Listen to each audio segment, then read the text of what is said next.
এখনো পর্যন্ত কি এই কুখ্যাত এডিসি ইশতিয়াকের মতন 2000 পুলিশের, র্যাবের, বিজিবির ওই খুনিদেরকে গ্রেপ্তার করা হয়েছে? আমি যেহেতু একজন ভুক্তভোগী, আমি দেখেছি যে সে কতটা অমানবিক। তার মতন এই অসংখ্য পুলিশ অফিসার এখনো পর্যন্ত তারা বুক ফুলিয়ে ঘুরে বেড়াচ্ছে। আমার প্রশ্ন হলো, অভ্যুত্থানের 8 মাস, 8.5 মাস পর কেন তাকে গ্রেপ্তার করা হলো? এতদিন কেন গ্রেপ্তার করা হয়নি? এবং তার মতন কুখ্যাত সন্ত্রাসী হারুন, মনিরুল সহ, বিপ্লব সহ, মেহেদি সহ যারা ছিল তাদেরকে দ্রুত সময়ের মধ্যে গ্রেপ্তার করা হয়নি, এজন্য তারা পালিয়ে গেছে। হয়তো এই ইশতিয়াককে যদি গ্রেপ্তার না করা হতো, সেও কিছুদিনের মধ্যেই পালিয়ে যেত।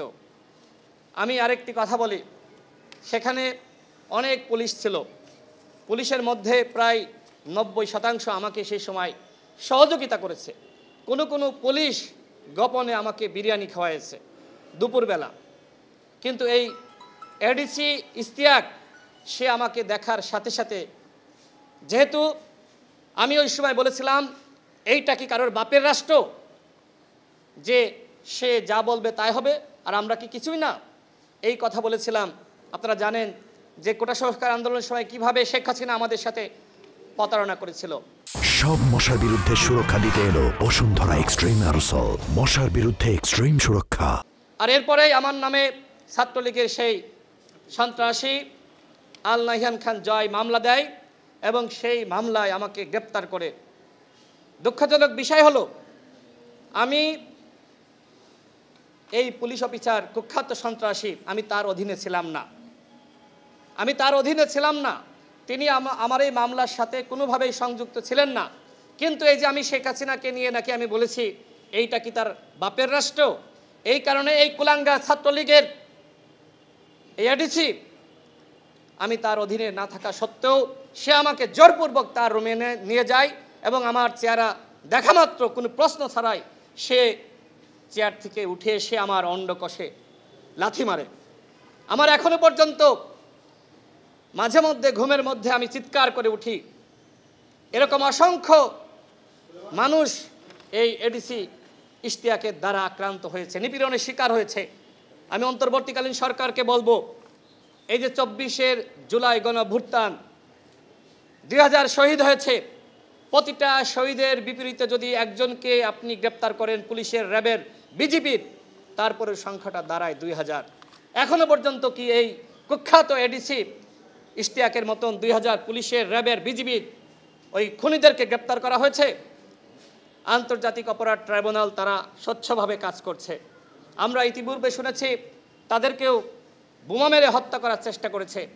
কিন্তু এই যে শেখ হাসিনা বাংলাদেশকে যে নরক বানিয়েছিল, অসংখ্য মানুষকে দীর্ঘ 14-15 বছর গুম করেছে, খুন করেছে, আমাদের দাবি হলো প্রত্যেকটা ঘটনার বিচার হতে হবে। আর এই জন্য আন্তর্জাতিক অপরাধ ট্রাইব্যুনাল তারা শুধুমাত্র একটি শাখার মাধ্যমে কাজ করলে দ্রুত সময়ের মধ্যে এই বিচার হবে না। বিচার যত ধীরে হবে এই অপরাধীরা পালিয়ে যাবে, বিভিন্নভাবে বিভিন্ন ছত্রছায়ায় তারা আশ্রয় প্রশ্রয় পাবে।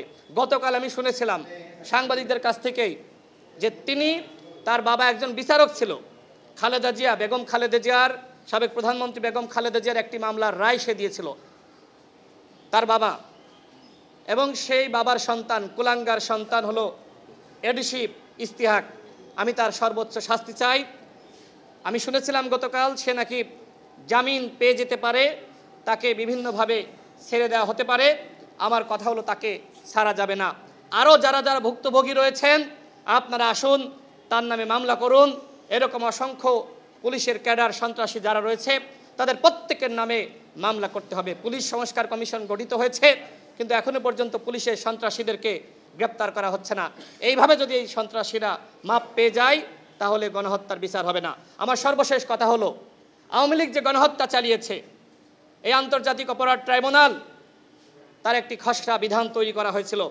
সেখানে উল্লেখ করা ছিল যে গণহত্যার দায়ে ব্যক্তির যেমন বিচার হবে, সংগঠনেরও বিচার হবে। কিন্তু দুঃখের সাথে বলতে হয় সেই সংগঠনের বিচার, সেই ধারাটি সেই লাইনটি সরিয়ে দেওয়া হয়েছে, কারা এর সাথে জড়িত আমরা সেটি জানতে চাই। যেমনিভাবে শেখ হাসিনার বিচার হতে হবে, ওবায়দুল কাদেরের বিচার হতে হবে, ঠিক একইভাবে সংগঠন হিসেবে আওয়ামী লীগের বিচার হতে হবে।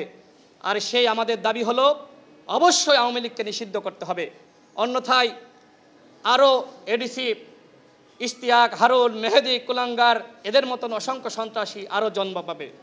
আপনারা যারা সাংবাদিক ভাইয়েরা এখানে আছেন, আপনাদেরকে অসংখ্য ধন্যবাদ। আমি আন্তর্জাতিক অপরাধ ট্রাইব্যুনালের চিফ প্রসিকিউটর, তার সাথে কথা বলেছি, তিনি কোর্টে রয়েছেন। আমি তার দপ্তরে আমাদের অভিযোগটি জমা দিয়েছি, তিনি কোর্ট থেকে আসলে আমি তার সাথে সাক্ষাৎ করব এবং মৌখিক, আমি যেহেতু লিখিত অভিযোগ ইতিমধ্যে জমা দিয়েছি, তার সাথে সাক্ষাৎ করে আমি এখান থেকে বিদায় নেব।